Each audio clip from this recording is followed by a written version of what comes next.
এনসিপির এক ভাই, ভাই তো না ছেলে, আমি দুঃখিত, ওই বয়সে আমি কমিশনার হই নাই। আমি কমিশনার হয়েছিলাম 27 বছর বয়সে, 1977 সালে। কমিশনার থেকে 5 বছর কমিশনার থেকে অভিজ্ঞতা অর্জন করে তারপর রাজনীতিতে জিয়া রহমান সাহেবের সঙ্গে রাজনীতি করা শুরু করি, আজকে এই পর্যন্ত আসছি। তো এখন আমাদের এই সন্তান তুল্য এই ছেলেদেরকে কী বলে অ্যাড্রেস করব আমি ঠিক বুঝতে পারি না।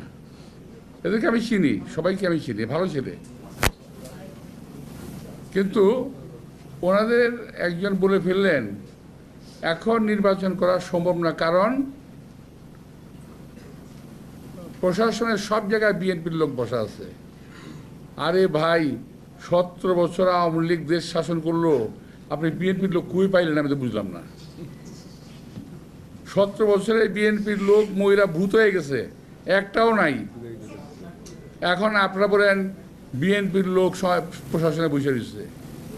এই সমস্ত কথাবার্তাগুলা নেহায়তি বাচ্চাদের কথা মতো বলতেছেন। বাচ্চারা যেমন কথা বলে, আমি খাবো না, কেন খাবো না, খাবো না, তো আমি নির্বাচনে যাব না, কেন যাব না, যাব না, বিএনপি বসে দিচ্ছে এখানে। আর ভাই, বিএনপি কোথাও নাই।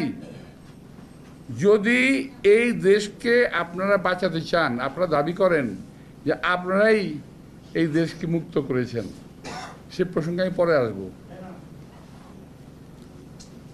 তা যদি হয়, আরেকবার দেশটাকে মুক্ত করেন না।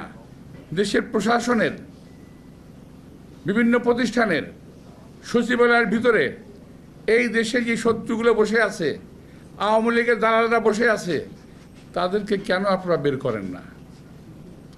আমি যদি বলি যে তাদের কাছ থেকে আপনারা অবৈধ সুবিধা পাচ্ছেন, এই কারণে বলেন না?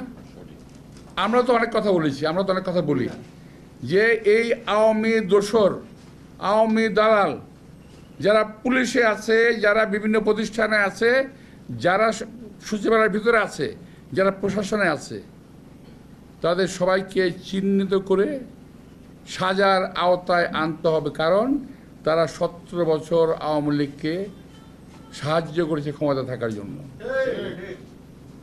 এরা কেউ বিচারের বাইরে যেতে পারবে না। আর একটা কথা, ইদানিং একটা গ্রুপ চালু করছে, খুব চালু। আমি যারা নাকি ফেসবুক আপনারা দেখেন এবং কাজ করেন, তাদেরকে বলছি যে এখানে প্রতিবাদ করবেন। তারা বলার চেষ্টা করছে কি জানেন? বিএনপি আওয়ামী লীগকে পুনর্বাসিত করার চেষ্টা করতেছে। আরে ভাই, কি কমু, আমার আর ভালো লাগে না এখন এটা কইতে। আরে ভাই, 17টা বছর এদের যন্ত্রণায় পাগল হয়ে গেছি, পরিবার পরিজন সহ অশান্তিতে ভুগেছি, অসুস্থ হয়ে পড়েছি, অকালে বৃদ্ধ হয়ে গেছি, অনেক পরিবার ধ্বংস হয়ে গেছে বিএনপির এই আওয়ামী লীগের অত্যাচারে। বরং আমি বলতে চাই, আওয়ামী লীগকে যারা দেশে পুনর্বাসিত করার চেষ্টা করবে, তাদের বিরুদ্ধে আমাদের সংগ্রাম অব্যাহত থাকবে। এই দেশে আওয়ামী লীগের অবস্থান থাকতে পারে না, এবং আওয়ামী লীগের হাসিনা সহ আওয়ামী লীগের সমস্ত নেতা, কর্মী, প্রশাসনের ব্যক্তিবর্গ, তাদের সকলের বিচার হতে হবে। এখন কথা হলো, আমার অনেক ভাই বলেন, আমাদের অনেক সন্তানরা বলেন যে আগে বিচার করতে হবে, পরে নির্বাচন হবে। কেন ভাই? আপনারা তো আমাদের চেয়ে বেশি অত্যাচারিত না। যদি বলেন 5ই আগস্টের কথা যদি বলেন, আরে ভাই 5ই আগস্টে, এখন তো বলতে গেলে তো আবার ভালো লাগবে না, আচ্ছা বলতে চাই না। 5ই আগস্টের আগে 4 আগস্ট, 5ই আগস্ট আমাদের মনে আছে না?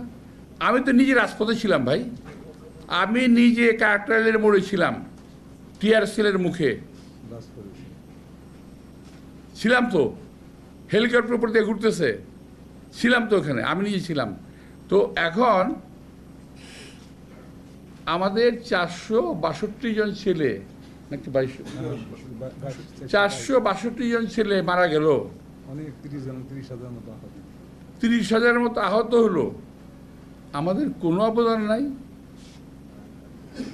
আরে ভাই, অনেকে বলে, আমার কথা না, এটা কিন্তু আমার কথা না, অনেকে বলে যে আপনারা তো সারেন্ডার করে ঘরে ঢুকে গেছিলেন। যদি প্রাইভেট বিশ্ববিদ্যালয়ের ছেলেরা না বেরোতো, যদি ইসলামী ছাত্র শিবির কিংবা বিএনপি না বেরোতো, যদি ছাত্রদল না বেরোতো, তাহলে কী অবস্থা দাঁড়াতো?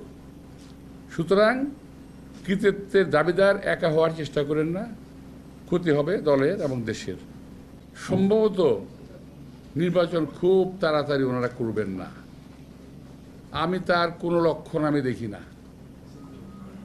কয়েকটা দল যা শুরু করছে, এইটা না হইলে নির্বাচন হবে না, ওইটা না হইলে নির্বাচন হবে না, এইটা না হইলে নির্বাচন হবে না। যদি এগুলো হতে থাকে, তো নির্বাচনে কেমনে হবে ভাই? কেউ কেউ বলেই ফেলেছেন যে আমরা নির্বাচনে যাব না। আরে ভাই, কয়েকদিন আগে হলে আপনার নির্বাচনে গেলেই কি না গেলেই কি? আপনার চিন্তকেরা বাংলাদেশে, কারণ আপনারা নির্বাচনে যাবেন না, ধমক দেন।